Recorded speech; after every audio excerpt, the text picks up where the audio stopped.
Greetings all. Thank you for joining us and welcome. We will begin this webinar with a pre-recorded presentation before we move into a live question and answer session. As you're watching the pre-recorded presentation, please keep in mind that the purpose of this webinar is to consider classroom-based practices around anti-racism. While we recognize that there are also actions that can and need to be taken at the school-wide and systems level, today's webinar focuses on what teachers can do immediately in their own classrooms. At the end of the webinar, you will be asked to complete a short survey and can indicate if there are other topics you would like to see explored in future webinars. We encourage you to use the Q&A feature at the bottom of your taskbar to type questions that might arise as you are viewing the presentation. We will be using the Q&A feature for the live question and answer portion of the webinar as well. Thank you, and we'll proceed now to the pre-recorded presentation.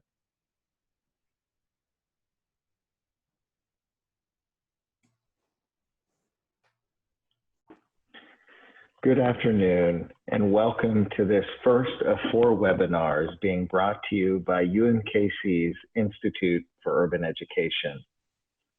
This webinar is entitled Anti-Racism in the Classroom, Perspectives from Teachers. We're thrilled to have you join us today, and we have some wonderful educators who will be serving as panelists for our conversation, and we're excited to introduce them to you. But before we do, let us take a quick moment to introduce ourselves, as we will be serving as today's facilitators. My name is Brad Poos. I am the Associate Director in the Institute for Urban Education, which we fondly refer to as the IUE. I am joined today by my colleague, Jen Fergerson, who's the Program Coordinator in the IUE. Today's format is as follows. We will begin by providing a bit of context before framing today's discussion around anti-racism in the classroom. From there, we will turn it over to our panelists who have pre-recorded brief explanations and examples about their approach to anti-racism in the classroom. Lastly, we will bring everyone live to join the conversation, and we will allow you to interact directly with our panelists to ask your questions. We are excited to have with us today 4 exemplary educators, all of whom are working in the Kansas City metro area. Kirsten Brown-Pursley is the founding principal at the Crossroads Academy in Kansas City, Missouri. Susana Elizarraraz is with the Latinx Education Collaborative. She is the Chief Community Officer at LEC in Kansas City. Chaur Jacobson is an instructional coach at Turner High School in Kansas City, Kansas. And Lashana Wilson is a 5th grade teacher at West Park Elementary School in Kansas City, Kansas Public Schools. Before we get to our panelists, we are going to start here with a little bit of context and some information as we enter this important conversation. To begin, I just want to call attention to the fact, make note of the fact that we do not enter this work as the experts. This is indeed a journey by which we all are traveling together. And so as we approach this, we do so humbly, and we recognize that we indeed have work of our own to do in this arena. Secondly, we want to acknowledge that this work is incredibly challenging. It challenges us every single day and in many different ways. It's never ending. We are constantly engaging in self-reflection, in growth, and we often make mistakes, and it is our goal to learn from those mistakes. We come to this to listen. and we want to encourage you as well to listen, to understand, to really take a moment and to listen to what those around us, the experiences of those around us, and to really acknowledge those lived experiences so we can, in turn, grow in our understanding. In the words of Peggy McIntosh and her work around white privilege, we just want to reference that this is not about blame, shame, and guilt. As Dr. McIntosh would say, she really encourages folks to hustle past the blame, shame, and guilt. For in many ways, the guilt and the shame is not helpful. It's not beneficial. In fact, it can harm the process. Courageous conversations like those that we are having in this arena, in this space, are essential. And as educators, community members, we approach this work in a way that really embraces this notion of courageous conversations as essential to ongoing growth and learning.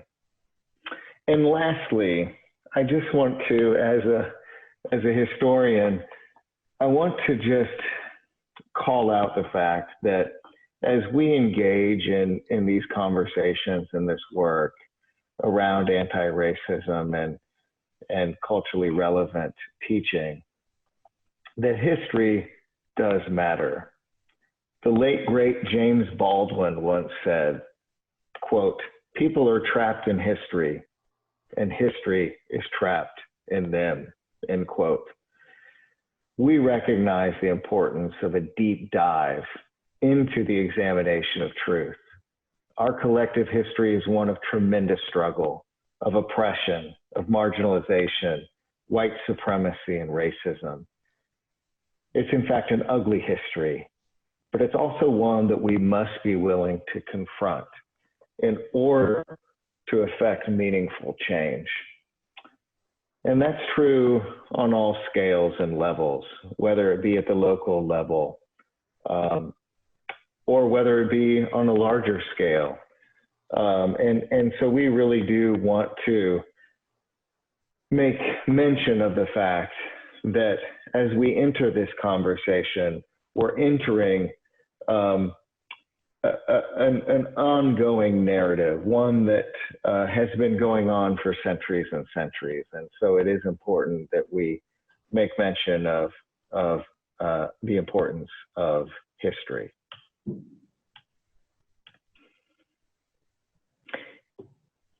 In a moment, Jen's going to cover some practical strategies to get the conversation started. But I'm going to just take a moment to introduce a theoretical framework. We come to this work recognizing the important contributions of many. You see two prominent figures, two quotes here projected from two prominent figures. One, Geneva Gay, whose work around culturally responsive pedagogy has been critical to the growth of this field.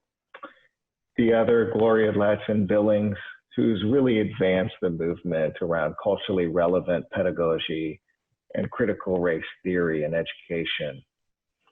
Beginning in earnest in the 1970s, multicultural education finds its roots in ethnic studies and multi-ethnic education, gaining momentum in the aftermath of the civil rights movement and fully supplanting itself by the 1990s as a serious scholarly field.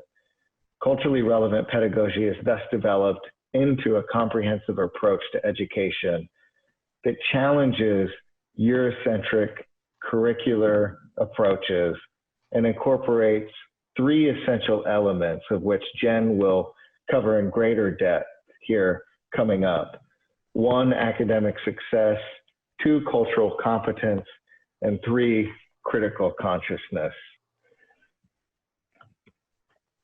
Given that a central thematic element in this webinar is anti-racism, I also want to introduce the idea and try to come to sort of a definition of sorts around anti-racism as well as racism. I'm taking this from the work of Ibram Kendi, whose latest book, How to Be an Anti-Racist, is a really deep dive. And in this, he says that a racist is one who is supporting a racist policy through their actions or inaction or expressing a racist idea. Conversely, an anti-racist, he suggests, is one who is supporting an anti-racist policy through their actions or expressing an idea, an anti-racist idea, rather. So, as you'll see here, this racist, anti-racist dichotomy, it is in fact, there is no neutrality. That when we're talking about racism, when we're talking about anti-racism, you're either a racist or you're an anti-racist. You're either supporting racist policy or you're supporting anti-racist policy. You're expressing a racist idea, you're expressing an anti-racist idea. So there is no neutral stance here when we talk about racism and anti-racism.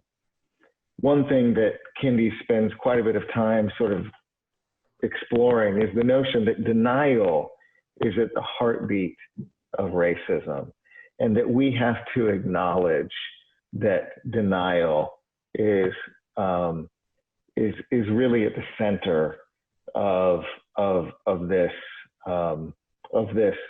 how this all plays out.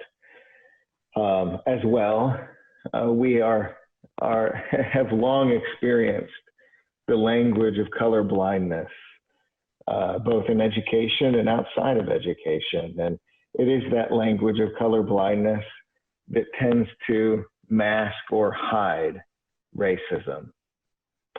And then importantly, racist and anti-racist are not fixed.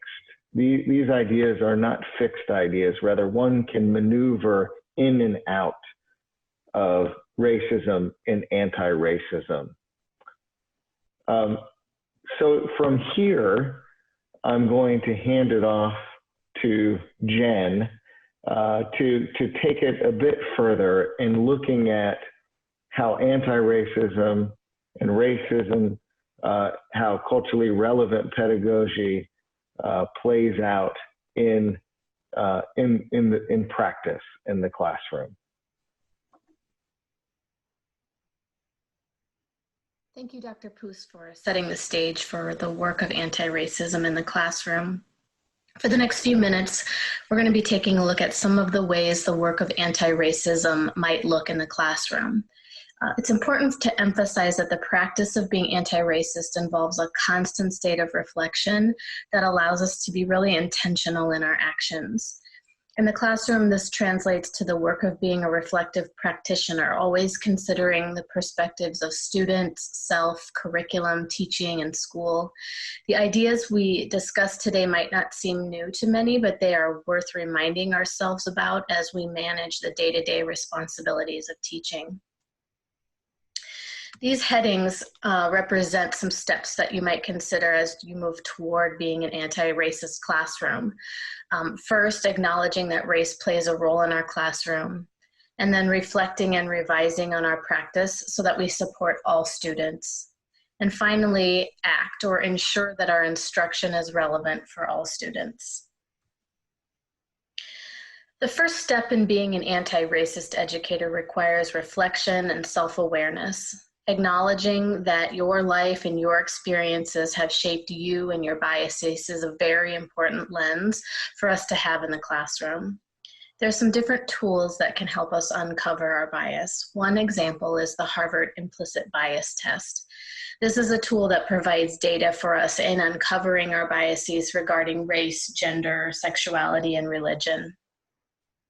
Another example of the kinds of questions or a tool that might support some of this work of uncovering our biases can be found in Culturally Responsive Teaching in the Brain by Zaretta Hammond. In it, she calls it mapping cultural reference points, and she provides questions regarding surface culture, shallow cultural beliefs, and about schooling and our values regarding schooling. And there's questions that provide opportunities to reflect on family and traditions, who are our heroes and our bad guys. There are questions that help us reflect on our perceptions about emotions and respect. And then in that third section, there's questions that help us reflect around beliefs about school and intelligence. And so that's just another example of the kinds of questions or a place that we might go to find questions that help us to uncover some of our unconscious biases. And so along with acknowledgement comes this responsibility of educating ourselves. And regardless of how we choose to inform ourselves about topics of anti-racism and culturally relevant pedagogy, it's most important that we are open with ourselves, that we allow ourselves to be vulnerable and not afraid to question ourselves. And after we've done this work, we need to continue to listen and never stop seeking out information in between the listening. The next important step in becoming an anti-racist educator is to reflect and revise. There's three important areas that we reflect and consider as we revise our thinking, our practice, or potentially both. And they are around culturally relevant curriculum and instruction, building community, and parent involvement, parent and family involvement. We're going to look at each of these areas through the lens of culturally relevant pedagogy in just a moment, and then we're going to reflect on them using the lens of anti-racism. Before we start that, we're going to talk a little bit about culturally relevant pedagogy.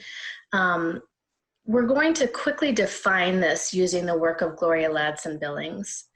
In a webinar just last week, she intentionally used an equilateral triangle to demonstrate the importance of all three of the components bearing equal weight.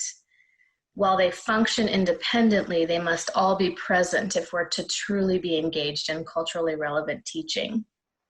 So as we look at academic achievement and cultural competence and that socio-political critical consciousness, we want to make sure that we're operating off of some common definitions here. So before we move forward, we're going to define what we mean when we're talking about these three areas. The first area is academic achievement. Ladson-Billings defines this as high expectations and high levels of support, examining implicit bias, belief that all students can succeed at high levels. The second area is cultural competence. This is defined as understanding the role of culture in teaching and learning and representation of students in curriculum, using culture as a vehicle for learning. And the last area, socio-political critical consciousness, is defined as opportunities for student voice, exposure to social and political contexts, opportunities to challenge the social force that create inequities and oppression, bringing this into curriculum and providing a space for students to have voice and take action. This is also an area that must include a connection to current events. So now that we sort of have this foundation of these common definitions around culturally relevant pedagogy, let's go ahead and move into looking at this through the lens of anti-racism. And as we go through the next few slides, we talk about this third step as ACT, and considering these questions that we're going to pose through the lens of anti-racism, just consider what is some kind of action that we might take in response to thinking about and reflecting on this lens of anti-racism and moving the needle there in our classrooms. And so we know that in order for us to be culturally relevant, we must look at academic achievement through progress, high levels of support with high expectations. Students' paths to those end goals might look different, but it's maintaining those expectations that is key. And so as we look at this through the lens of anti-racism, we know that reflection and self-awareness is key. And so here are some questions that we might ask ourselves as we shift toward this idea around an anti-racist classroom. These questions ask us to analyze growth. They ask us to consider different groups of students and what we're noticing about progress amongst those different groups of students, and really thinking about why. It also asks us to consider other forms of data other than state assessments. What other data points can we consider in our classrooms that demonstrate growth for our students and also give us information about groups of students?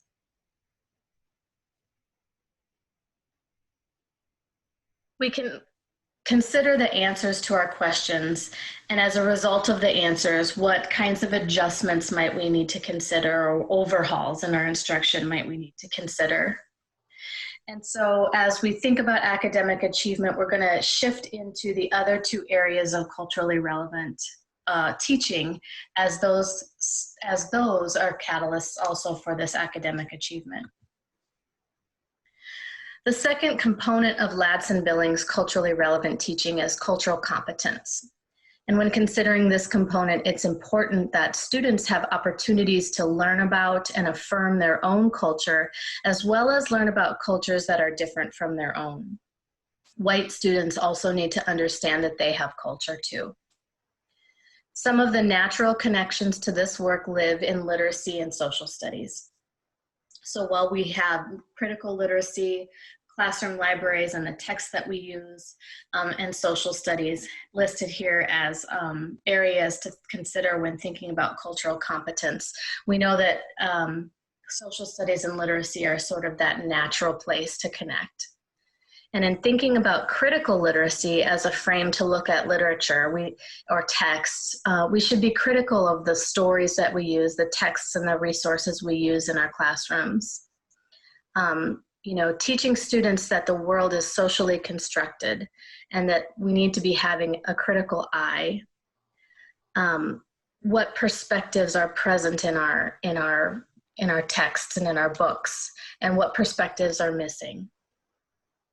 This also might look like ensuring that we draw from students' everyday worlds, using things like artifacts, using language, again, identifying perspectives and asking students to provide their perspectives.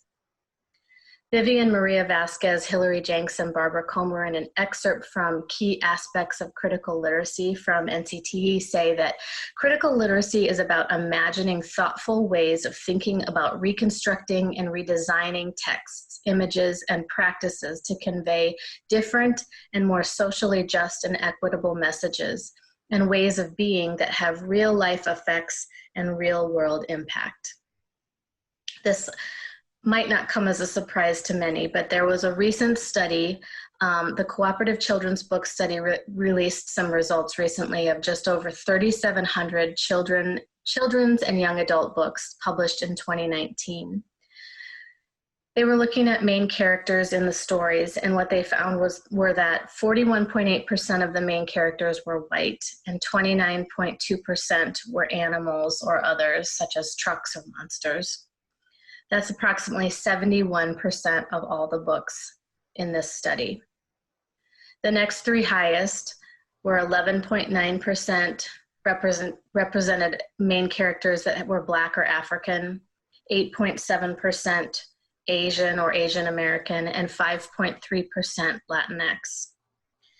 And so this really points to the importance of looking critically at text and teaching students to be sure that we interpret perspectives and we interpret which perspectives are present and which ones are missing. And so if there are missing perspectives, how might we reconsider or discuss those kinds of things in our classrooms? When we look at our classroom libraries, what will we find? As teachers, we need to make sure that we're examining every book, textbook, forms of media, articles, and websites kind of through this critical lens. It's identifying it for ourselves as the teacher, and equally importantly, teaching our students to think this critically in this way as well. Whether we're teaching literacy or social studies as their own content, or whether you're integrating the content areas, this is a critical thinking is essential. So as we kind of shift into the lens of looking at cultural competence through the lens of anti-racism, these questions sort of help us consider the text that we're using and kind of push us to ensure that perspectives are present in our classroom, the perspectives of that mirror the students within our classroom, as well as provide a window into the world. It helps us reflect on the history we teach and consider the texts that we use. We're going to move into the third part of culturally relevant teaching now, which is that socio-political critical consciousness. Some of the ways that we engage in cultural competence really become energized as we talk about socio-political critical consciousness. This is a place where students' thinking and ideas can become visible as they connect to things like current events, as they have opportunities to really have voice and agency. And that can look like things like accountable talk or academic talk, social talk, vocabulary, things like service projects, and writing, just to name a few. This component of culturally relevant teaching places the student again at the center of the learning. And this is where they have voice and choice. Students can flourish in discussing their ideas about their schools, their communities, and their worlds. Even with our youngest students, it's critical to provide opportunities for them to engage in different kinds of talk. Students should be learning how to agree and disagree, add on to someone's thinking, notice, and question. Additionally, they need opportunities to discuss with less formal expectations. Hammond calls this social talk, and it's another important way that students can process and make sense of content. The socio-political terminology really links to the work of social studies, and here's where we must ensure that history is not being whitewashed or told from only one perspective. It's a time to address social issues that are important to and for students. Students can engage in things like service projects that allow them to ask questions, identify possible solutions, and present ideas about things that matter in their lives and in their communities. And again, this kind of work can happen with students all the way through, young students all the way through high school. An equally valuable priority that can address this critical consciousness happens in writing. This is such a critical place for students to be able to share and express their stories, their opinions, their values, their perspectives. And so this can be done in a variety of genres and ways. And so how might we shift writing in our classrooms to allow for this kind of opportunity for students to really be writing about things that are important to them and in their lives? So as we look at the questions through as we look at this critical consciousness through the lens of anti-racism and through these questions that help us kind of reflect, these questions help us reflect on the opportunities that we provide in our classrooms and the opportunities we create in our classrooms. Do we provide that space for kids to be able to have a voice and discuss and choose in different areas that are important to them? In order to provide safe spaces for students to engage in these kinds of ways, we know that building community is critical, and so we're going to move into building community. Here we're talking about building relationships with our students, as we know that's so foundational to everything. And having empathy for students, and then co-construction of rules, routines, and procedures that we know build community in the classroom. Building relationships with our students is foundational to all of the work that we've discussed today. And it's so important that that we recognize every student is unique and brings a valuable experience to the classroom. We also talk about empathy. Brené Brown says that in order to empathize with someone's experience, you must be willing to believe them as they see it and not how you imagine their experience to be. It's important to empathize with our students, but in the process of empathizing, we mustn't lose sight of the expectations that we hold for them. You know, co-constructing of norms and expectations allows for student input. And so asking ourselves, do the classroom rules in my classroom, do they reflect the voices and the values of my students? And also regularly reflecting on the language being used in the classroom. As adults, examining our role in student behaviors, remaining calm and using language that empowers and supports students in self-regulation. This more restorative approach allows for empathy and models for students the management of emotions. These ideas, coupled with the relationships we have built in the classroom, support the building of community in the classroom. So as we look at this and look at these questions through the lens of anti-racism, as we look at building community through the lens of anti-racism, these questions really kind of help push our thinking around the impact of the relationships that we build and how are we creating an equitable environment for our students to be learning and growing. Building this classroom community is critical, and so is creating a space for parent and family involvement. In the same way that we teach our students to know an audience, we must consider our families and our parent involvement and how to effectively engage with them. So are we communicating regularly, positively, openly, invitationally, and respectfully? Do we know the best modes of communication for our families? Do we ask for contributions from them?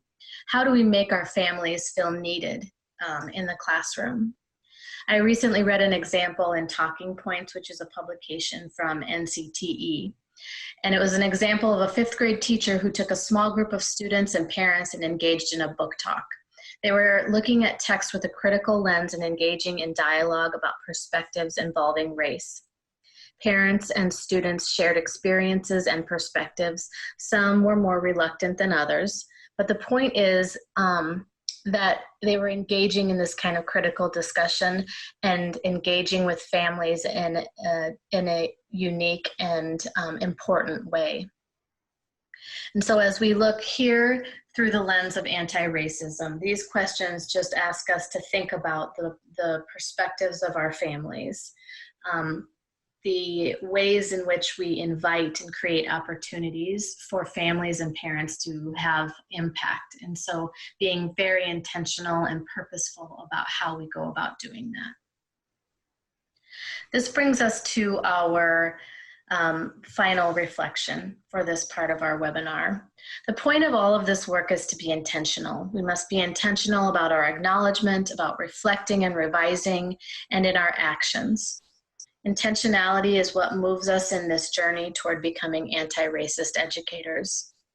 Our learning and our reflection must lead to changes in the classroom because we understand that the urgency and importance lies with us as we work with every student in our classroom. So we would invite you to reflect on the following questions, and feel free to post your responses in the chat if you feel inclined. How might you enhance the work you have been doing in working toward an anti-racist classroom? So in thinking back to some of the questions that we've posed today through that lens of anti-racism, how might you shift your practice? And finally, how might you hold yourself accountable to this work? It's so important that we know and understand that it's a journey and we don't have all the answers, and it is important to continue learning, but we also must make sure that we hold ourselves accountable to making positive changes and moving toward this anti-racist classroom. So how might we hold ourselves accountable?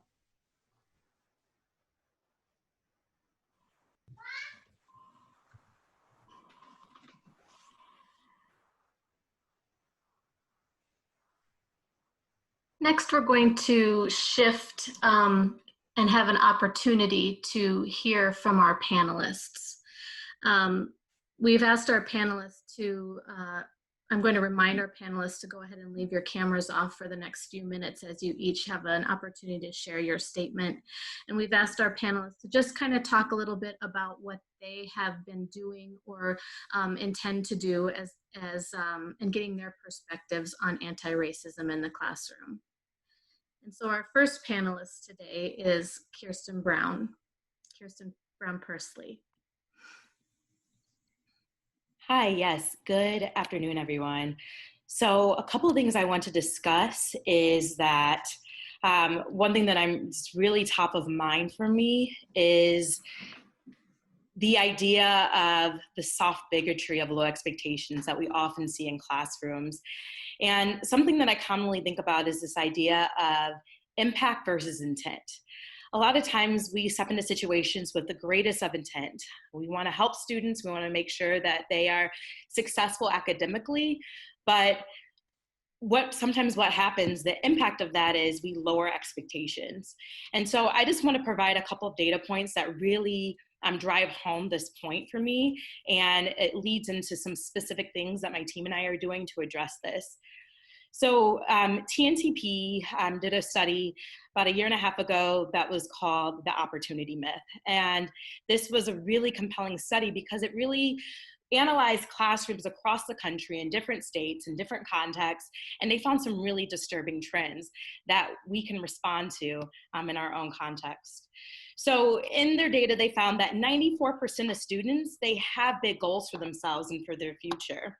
But students on average spend about 500 hours doing work that is not sufficiently rigorous, it's not challenging, and furthermore, it's not on grade level. So really what's happening is students are wasting their time in the classroom, not getting what they need.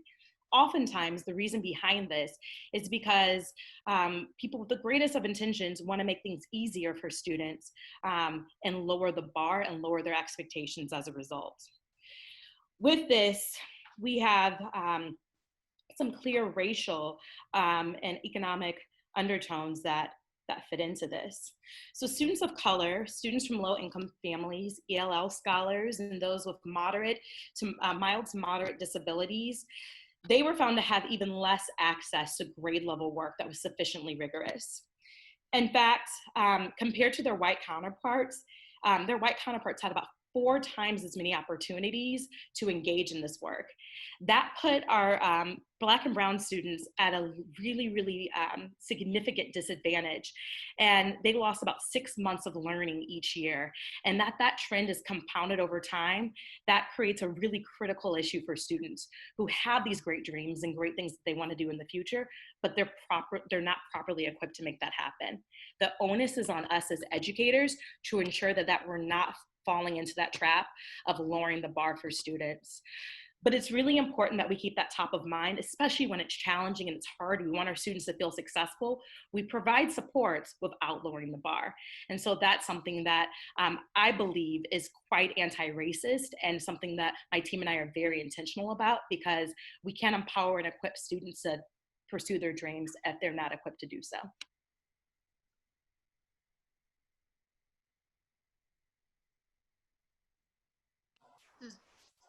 Susana, you're on. Hi, everyone. My name is Susana Elizarraraz. I am the Chief Community Officer of the Latinx Education Collaborative. I spent 6 years in the classroom after graduating from the IUE, and now I'm transitioning into this nonprofit organization. What our organization does is, our mission is to increase Latinx representation in classrooms in K through 12. If you know the data of students and them having teachers of color, you know that students of color, and actually white students, are more likely to pursue post-secondary. They are more likely to find their version of success when they have teachers of color.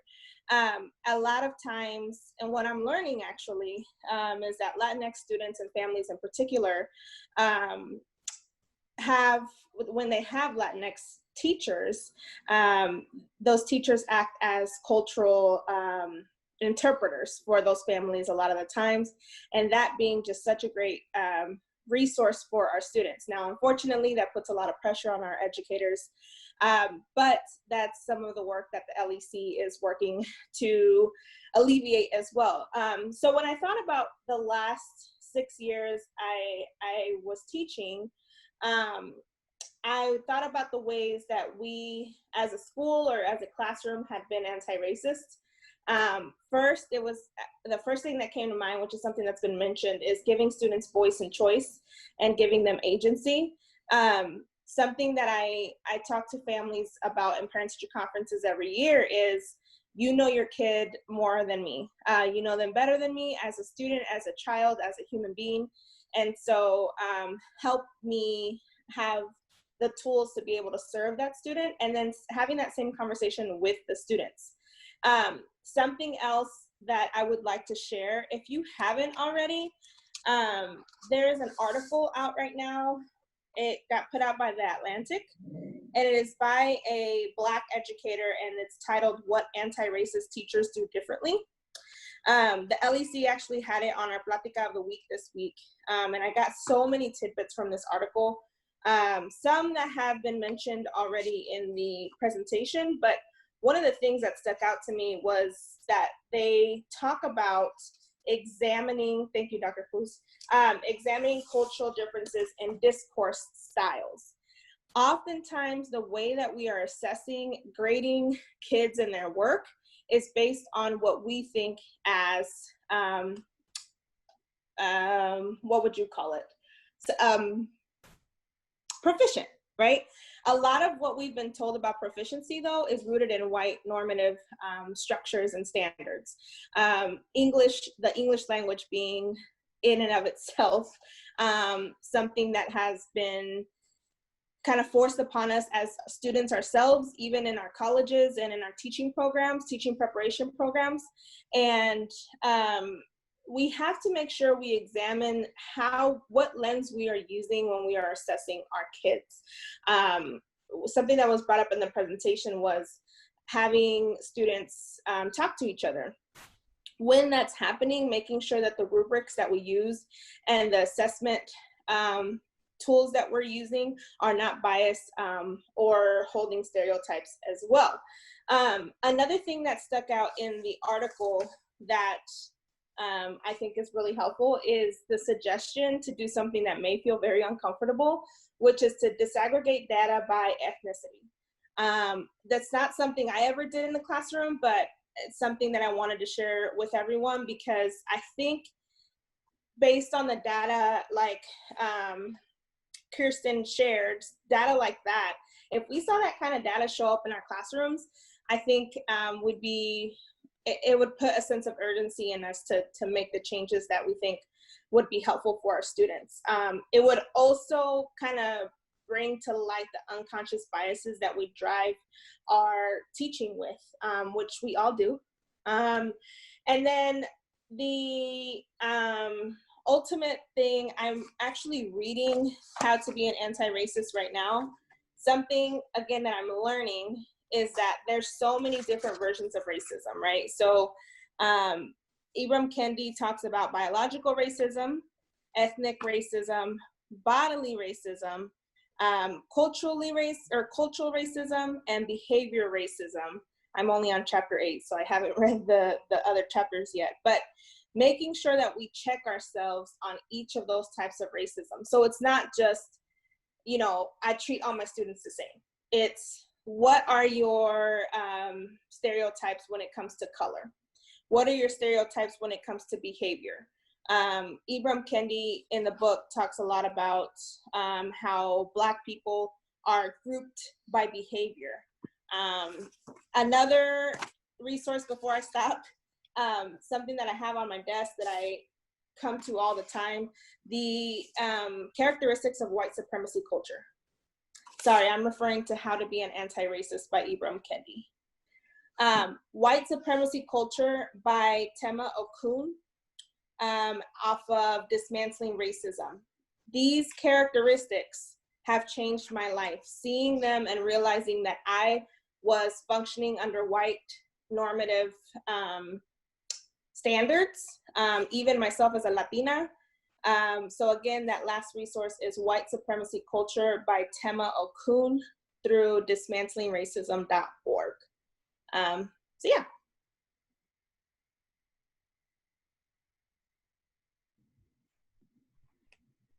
Hi guys, I'm Chaur Jacobson. I'm an instructional coach at Turner High School.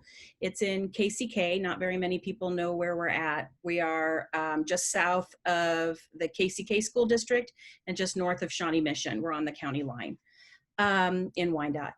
So I started as an English educator. I taught 9th grade English language arts for about 10 years. And then I kind of moved into a librarian position at the same high school. And I wanted to make more of an impact, I guess, in my building and in my district. And so I became an instructional coach. So this will be my 3rd year as an instructional coach.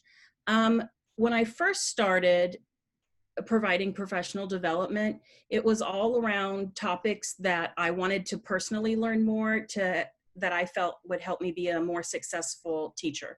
So ideas about differentiation, active reading strategies, collaborative learning opportunities for students, ways to provide more effective feedback.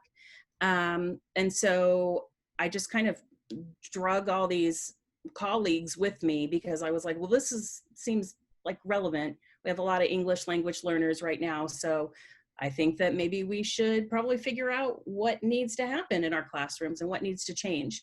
And then recently I've been providing professional development on culturally relevant teaching practices in the classroom. I did a year-long cohort last year. And then the members of the cohort asked if they could have a part 2, which I won't be teaching because I'm teaching like more of a leadership lens on culturally relevant practices. And my focus has always been on just providing those equitable opportunities. Like I think Kirsten said, there's just those gaps in opportunities for kids.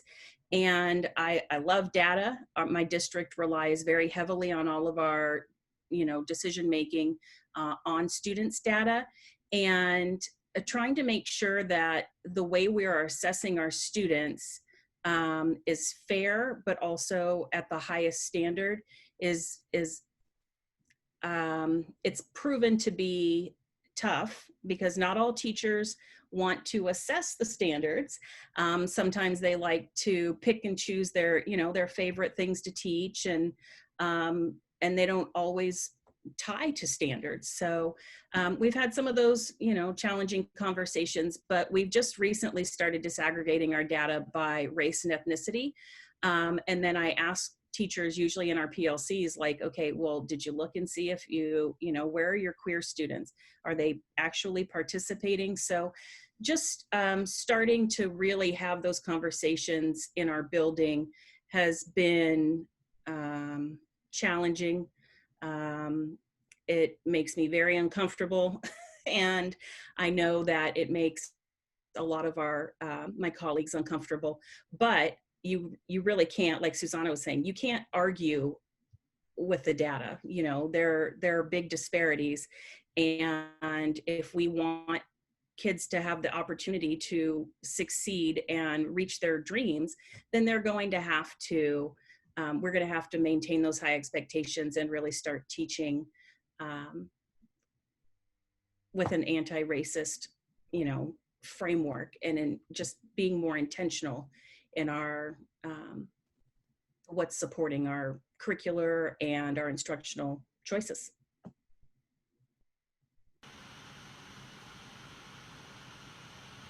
Good afternoon. My name is Lashana Wilson, and I'm a 5th grade teacher at West Park Elementary in KCK with 21 years of service in education. When I was asked to be a panelist for this topic, I thought about my experiences in the classroom as a student.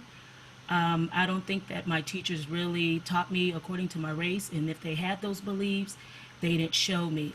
So when I became an educator, I thought about how would my mindset, with this topic, how would I deal with that in my classroom?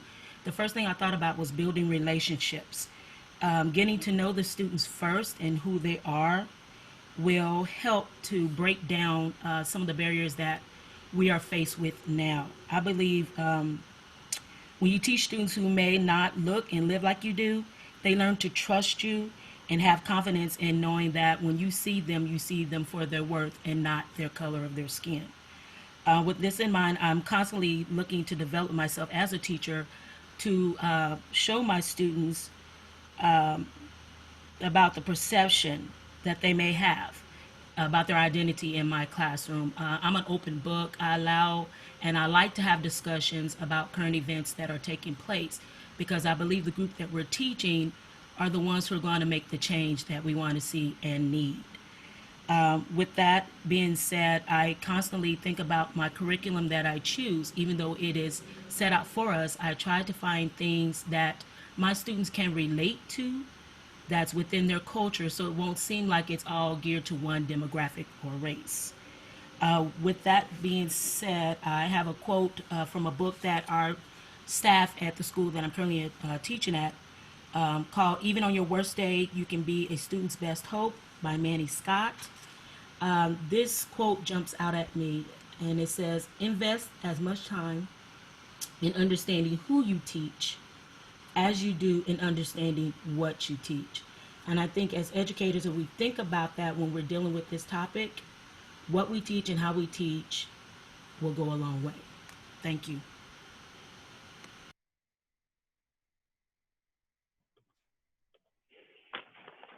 Thank you, panelists. We'll go ahead and ask that you all turn your cameras on now for this final portion. And given our time crunch here, we're going to continue until 1:15, just so we can allow for a little bit extra time for all of you to pose questions for our panelists at this moment. So again, please use the Q&A feature to pose your questions. You'll see that at the bottom of your screen. Jen and I will monitor the conversation, and we'll do our best to make sure that we are getting to as many questions as possible. As well, we know that many of you have ideas and practices that you use to create anti-racist classrooms. So we encourage you to use the chat to communicate those, or you can post the Q&A and we'll share your ideas anonymously if you would like.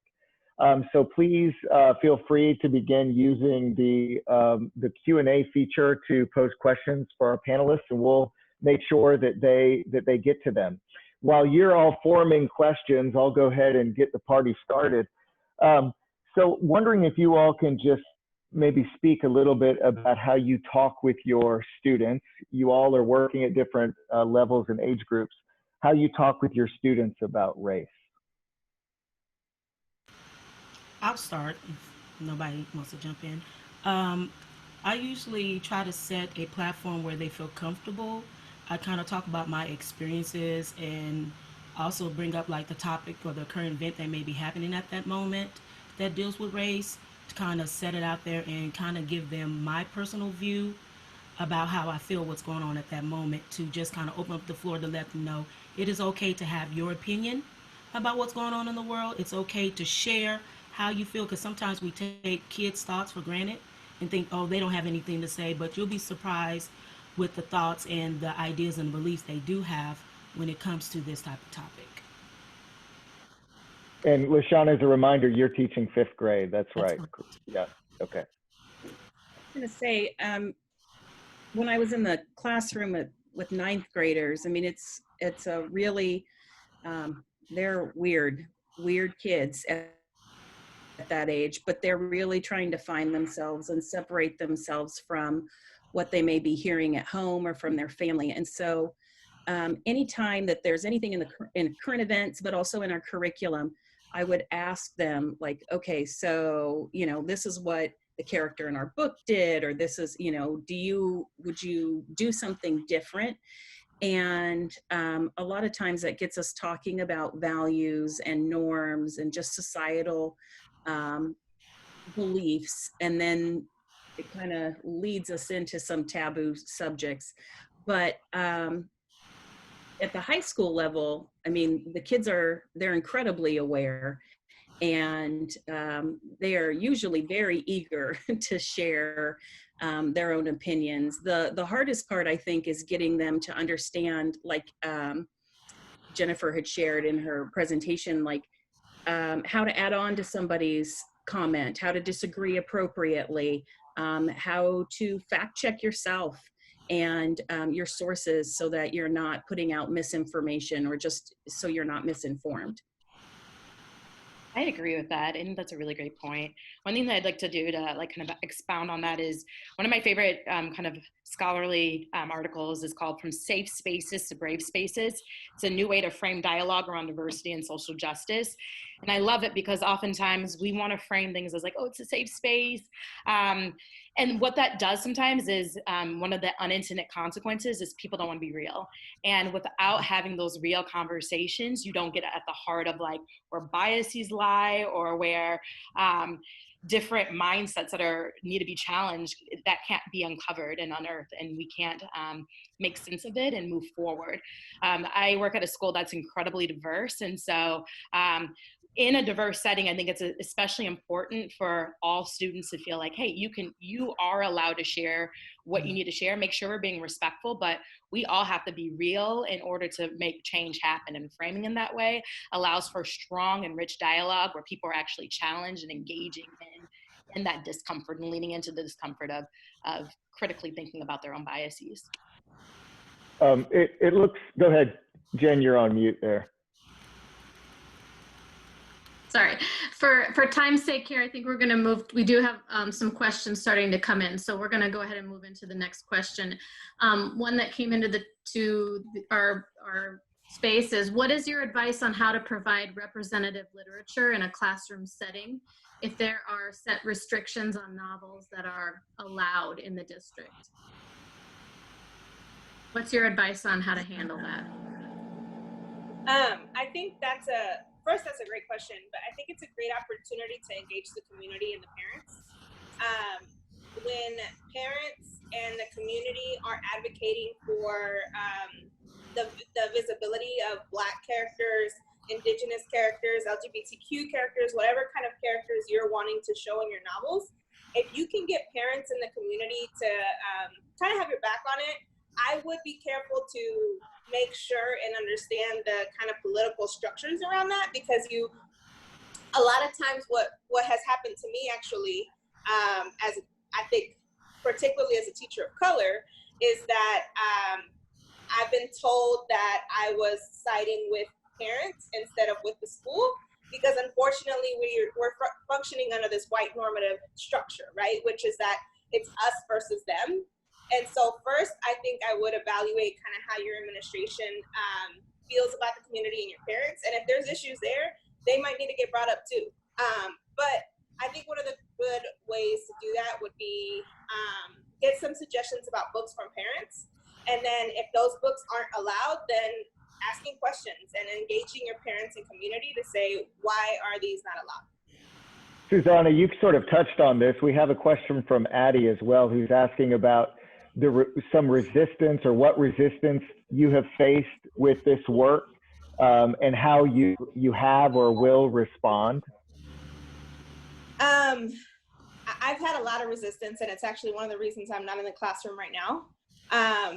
When you're functioning in a system that wasn't even built for you, and you're working in a system that wasn't even built for you, that I wasn't allowed in, my parents weren't allowed in, 60, 70 years ago, which really is not that long ago.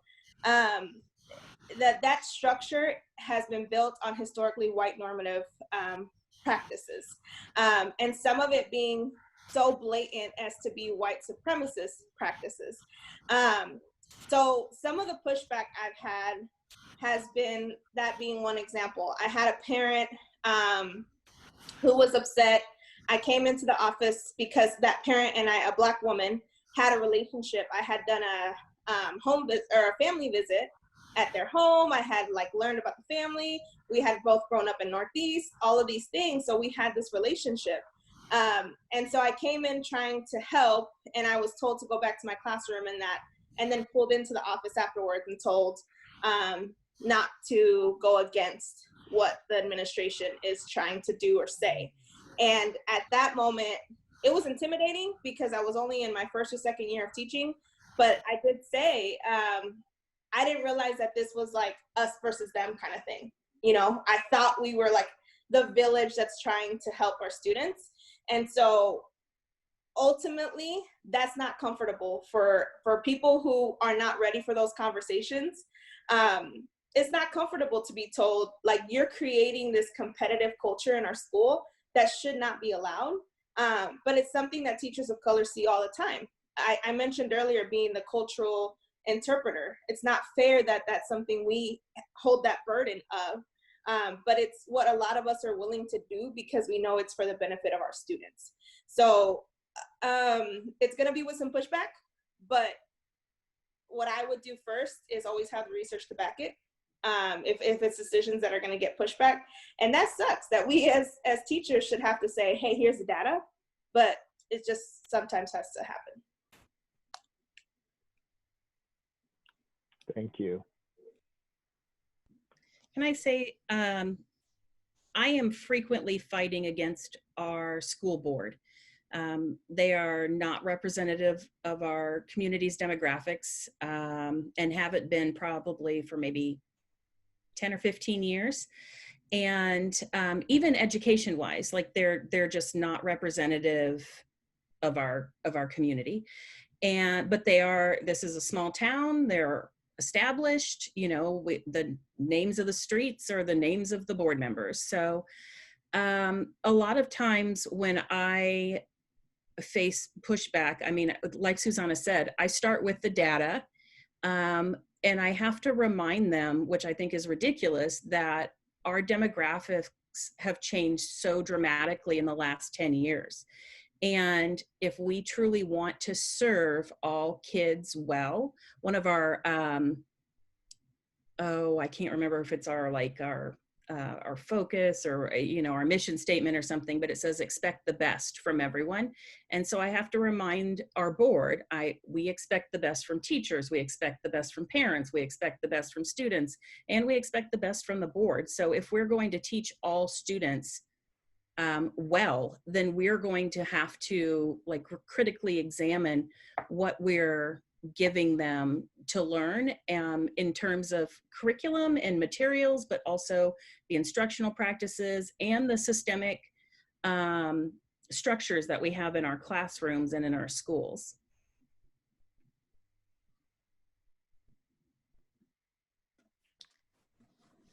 Let's go on and move to a new question.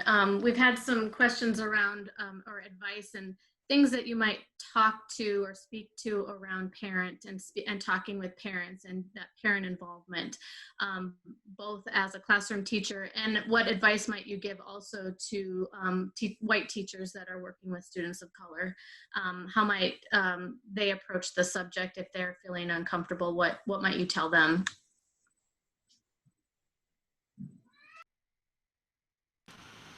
I think I would tell them to be themselves, be real, and be honest about your beliefs. When you come, tiptoeing around it, the parents will see through that.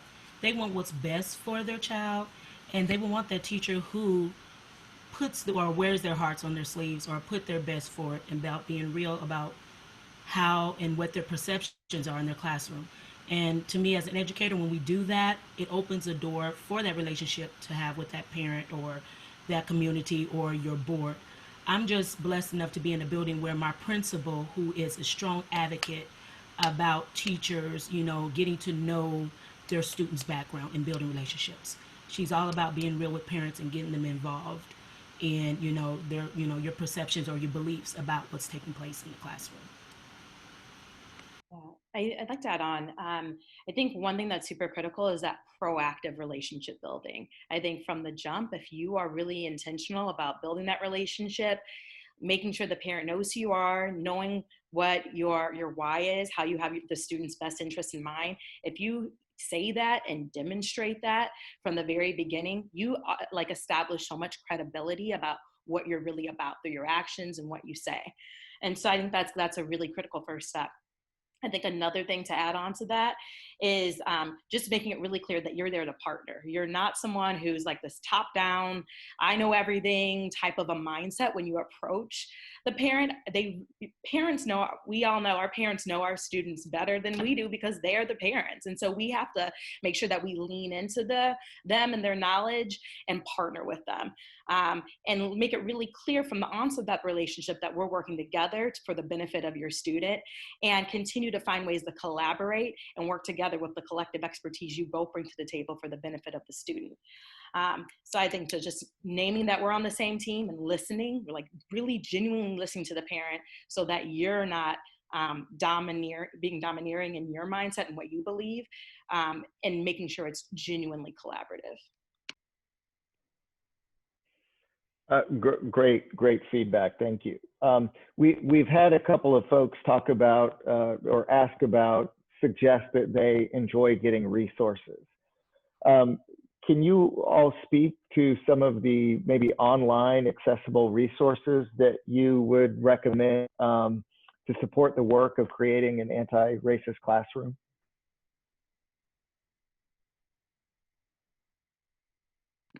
Yes. I'm sorry, did I cut somebody off? My bad. One of the resources that I look to all the time in my new position, I'm putting out a lot of reading for our educators. Teaching Tolerance is a really good website. What I like about them is that they have the contributions of a lot of different educators from different spans of the fields and different backgrounds. So Teaching Tolerance would be one. Another kind of, well, a person to follow, Rachel Cargill. She is an anti-racist. She's not an educator, but I've been following her. Rachel, Cargle. It's just like in your face, like straight up, you know, facts. And so I appreciate her work. And following those, I mean, it's as simple as following them on Instagram. That's what I do. Ibram Kendi, following him on Instagram. And they'll put out information that, like articles, videos, and things like that, that are free for us to learn from all the time. But Teaching Tolerance is my main education one. It's also Kirsten, mine. Oh, sorry, Chaur, go ahead. I like that. I mean, they have their magazine, which has articles that comes out virtually every couple of weeks. And I just forward those on to our, everybody at the middle and high school, all of the teachers. But they also have professional development. They have seminars that you can attend, probably virtually this summer, but in person usually. And then they have, you can create your own professional development plan and like submit to, you click on the articles or a topic that you want to learn about, and it expands into a wealth of information. And so you can pick things like how to have those hard conversations about racism or slavery, or, you know, and they have lesson plans. They have things for rebuilding the culture of your school, just so that it's more inclusive and your students and teachers are more aware. I mean, it just runs the whole gamut. It's amazing resource. I have a resource. I don't know if this was mentioned before. It's an Atlantic article that came out last month. It's What Anti-Racist Teachers Do Differently. It's really good, bite-sized steps, and like how to be really intentional about anti-racism through one's classroom. Another one, I'm a huge fan of history because it's so powerful. We know oftentimes the dominant culture gets to tell the history and it's not the full history. I think often about how, American history is like this huge book, but then you have like Latinx history, the small little book, or Black history, which is so small, but it's not all encompassing as it should be. And that really is at the detriment to our students, for all students. White students internalize those messages, all students of color. I mean, that's just something that we need to be really strong and disrupting. And so I really like Howard Zinn. He has a website, which is really great because, and I can drop in the link below in the chat. It has a lot of it's about the people's history, and it talks about everyone's history from Dolores Huerta, like all these different people, the workers movement, like I don't know, things that I was not aware of until I started to dig into these resources and say our students need exposure to this. So I would also recommend that as a resource. Great, thank you. Jen, I think we have time for one more question. I will mention that we will be posting on our website, on the IUE website, resources that we endorse, as well as those that we've been talking about today. So that will be forthcoming. So keep an eye out for that. Jen, I'll let you conclude us. The last question that I would ask is, what advice would you give a new teacher when thinking about an anti-racist classroom? For someone that's just new to the profession and going in for the first time, what kind of advice might you give to a new teacher?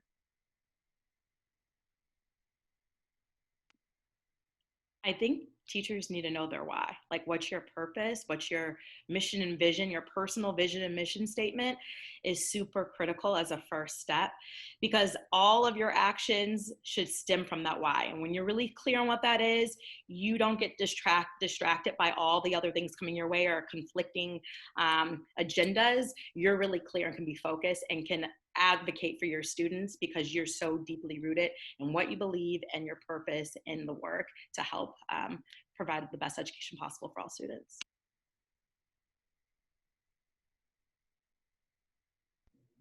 I'd say find somebody that you trust. Hopefully that works there. But somebody that you can really have those deep conversations with, and it might be a professor like, from student teaching or something. But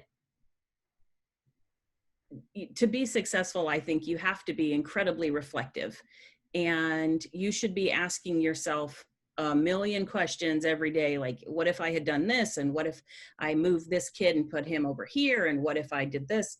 Or what if I started with, an anticipatory set that's different? And if you have someone to mull those things over, you will, you'll find yourself making changes throughout the day, but also just in anticipation before you even get to talk to them. You're like, oh, I changed all this stuff and this went better, and just makes you a better practitioner, I think. And I think to add to that, don't be afraid to reach out. Don't think, oh, I have this kind of mindset and, oh, they're going to think this of me. If you want to know, if you want to do something different, you should reach out to those. They may have something that may, put your mind at ease on how you want to teach your beliefs in the classroom. Something that I'll add, I literally was going to say all of those things. So first, get somebody who's a support system in your school. And then with Kirsten, what Kirsten said with your why, understand that things are going to get stressful. Things are going to get kind of fast paced. Students are going to not do as well as you thought they were going to do, or there's going to be a behavior issue that kind of takes over your whole classroom culture. Nail that why into your mindset of your everyday action plan. Because I know for me personally, after years of being broken down by this white normative system, I had fallen into, these like terms that people use, and these phrases. And I had lost myself in what the white normative system wanted. Even for me as a Latina, I was one of the only people of color staff at my school. And so feeling like I have to assimilate really to this system in order to be successful will take you so far away from what your why is. So whatever you need to do to remind yourself, this is why I'm doing this. So if that means I need to change schools, if that means I need to talk to an instructional coach, if that means I need to reach out to these wonderful people on this panel and say, girl, I don't know what to do. Just nail that why into your everyday action plan and stick to it by finding support. Well, unfortunately, our extended time is up. Before we go, though, I just want to make mention that when you close out this webinar, you'll be getting a notice for a survey that we would ask that you complete upon closing this out. This will help us to inform future webinars, as well as asking our participants for opportunities to volunteer in the future as well. So I want to thank our wonderful panelists. You all were fantastic. We so appreciate your expertise and your knowledge, your willingness to share. So thank you. And thank you as well to our participants. We really appreciated having you all participate. We're pleased to announce that this is merely the first of a series of 4 webinars that the IUE, the Institute for Urban Education, will be holding throughout the month of July. So please join us next Wednesday, July 15th, for a webinar about student voice and agency. We'll also be facilitating webinars on July 22nd about technology tools for classroom-based and remote learning, as well as July 29th regarding techniques for differentiation in remote learning. So we will look forward to holding those webinars and looking forward to your participation in those as well. I believe that's it. It's a wrap for us. So thank you again, everyone, for being here, especially to our panelists. And we will look forward to seeing you all, hopefully sometime in person in the future. So take care, be well, and thank you. Thank you.